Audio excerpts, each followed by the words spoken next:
Assalamualaikum dan selamat sejahtera. Nama saya Nur Afika binti Zulkifli daripada Fakulti Sains Gunaan.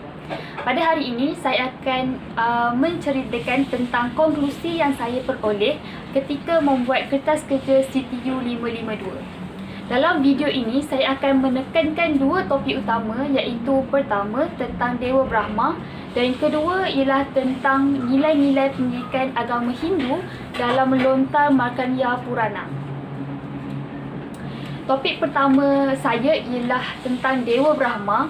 Untuk pengetahuan semua, Dewa Brahma adalah Dewa Trimurti dan dianggap Dewa yang menciptakan seluruh alam dan seisinya.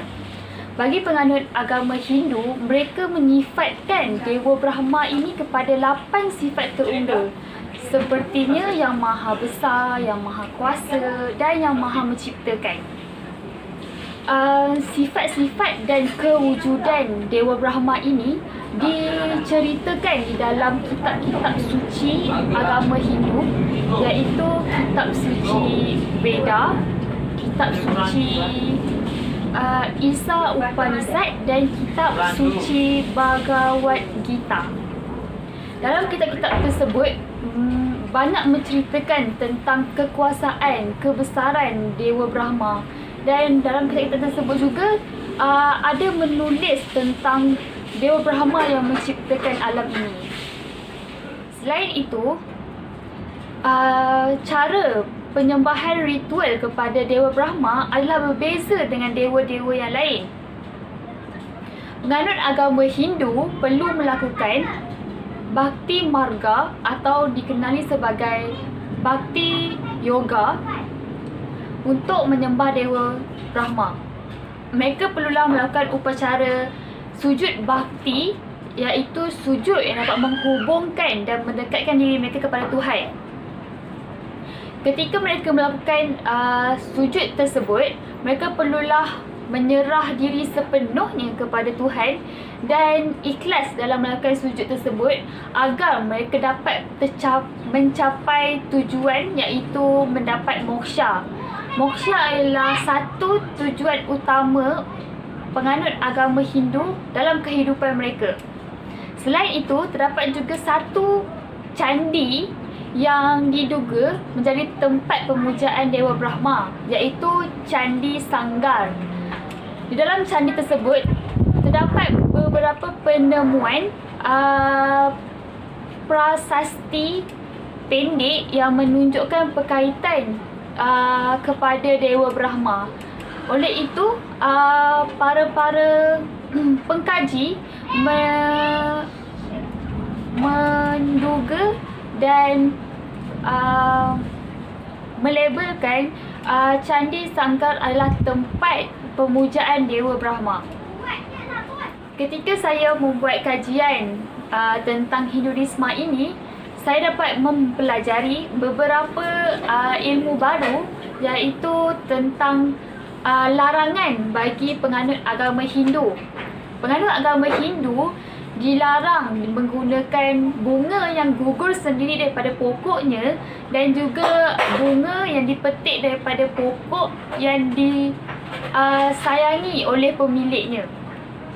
Bunga yang mereka perlu gunakan adalah bunga yang mekar, yang tidak mudah layu, yang warnanya cantik dan juga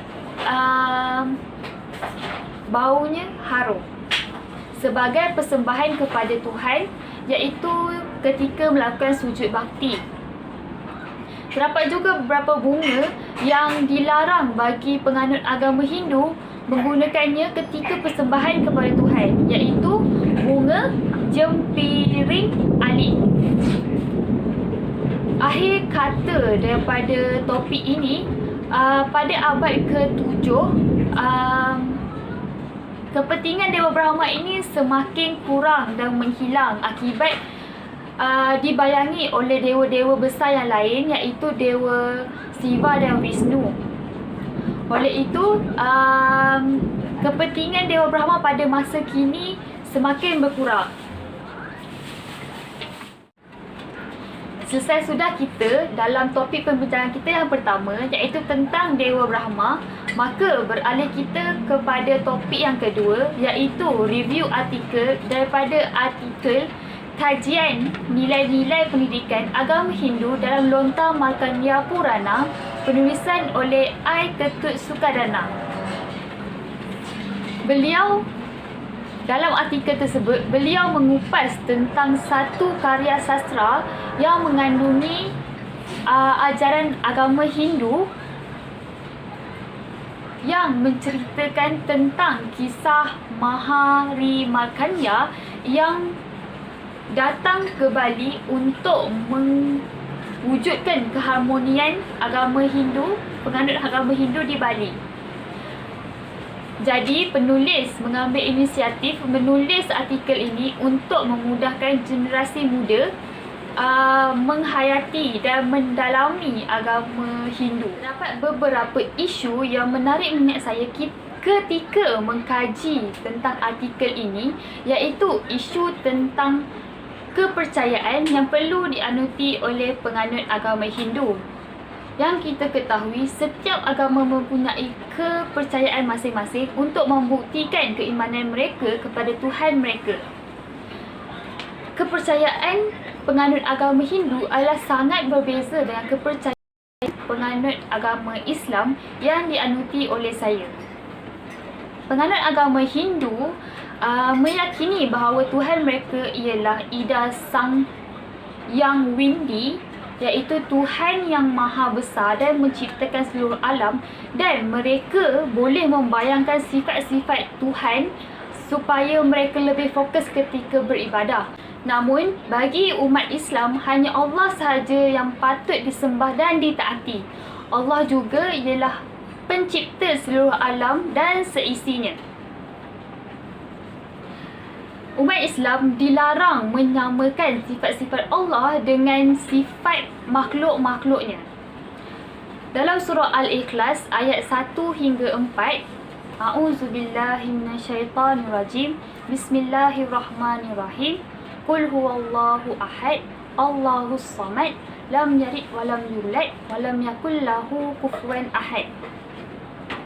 Menurut ayat di atas, terbukti bahawa Allah adalah Tuhan yang Maha Esa dan Tunggal, serta sifat-sifat Tuhan tidak dapat disamakan dengan mana-mana makhluk, dan hanya Allah sahaja yang Maha mengetahui dan tidak akan mati. Seterusnya, pada pendapat saya tentang konsep Atma adalah sangat berbeza dengan apa yang dipercayai oleh penganut agama Hindu. Menurut penganut agama Hindu, konsep Atma adalah satu percikan sinar suci kebesaran Tuhan yang menjiwai setiap makhluk yang hidup, dan ia bersifat kekal abadi. Namun, bagi umat Islam, ilmu tentang roh adalah satu perkara gaib yang perlu dipercayai, dan ia adalah salah satu perkara yang tidak boleh dibatasi oleh pemikiran manusia, dan ilmu tentangnya adalah sangat sulit, dan Allah sahaja yang Maha mengetahui tentangnya. Allah berfirman dalam surah Al-Isra ayat 85 yang bermaksud, dan mereka bertanya kepadamu tentang roh, katakanlah, roh termasuk urusan Tuhanku. Akhir sekali, sebagai umat Islam, saya menolak kepercayaan terhadap karma dan kelahiran semula ke dunia. Hal ini kerana tidak ada satu pun konsep karma dalam pendidikan agama Islam, namun ia yang ada hanyalah kifarah. Kifarah adalah satu balasan yang diberikan Allah kepada hamba-Nya atas perbuatan buruknya, dan lebih dikenali sebagai ujian. Namun, ujian yang diberikan Allah bukanlah semata-mata untuk membalas perbuatan buruknya, namun ujian yang diberikan Allah kepada hamba-Nya adalah sebagai tanda kasih sayang Allah kepada hamba-Nya dan sebagai penghapus dosanya.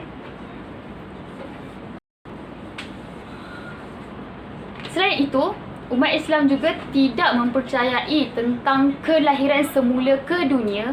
Hal ini kerana Allah hanya menghidupkan manusia sekali sahaja dan mematikannya sekali sahaja dan membangkitkannya pada hari kiamat kelak. Hal ini disebut dalam Al-Quran pada surah Al-Mu'minun ayat 99 hingga 100. Secara ringkasnya menyebut bahawa Allah tidak akan menghidupkan makhluknya ke dunia untuk kali kedua walaupun dia tidak beriman kepadanya dan melakukan perkara yang buruk. Kesimpulannya, sepanjang saya menyiapkan assignment kertas kerja CTU 552 ini, saya dapat mempelajari dengan lebih mendalam tentang agama Hindu, seperti sifat-sifat Tuhan mereka dan juga kepercayaan yang perlu diyakini oleh mereka. Selain itu, saya juga dapat menambahkan ilmu pengetahuan saya tentang agama Islam. Akhir kalam, walau apapun agama yang dianuti oleh anda, sentiasalah melakukan kebaikan agar kehidupan kita lebih diberkati. Itu sahaja daripada saya. Terima kasih.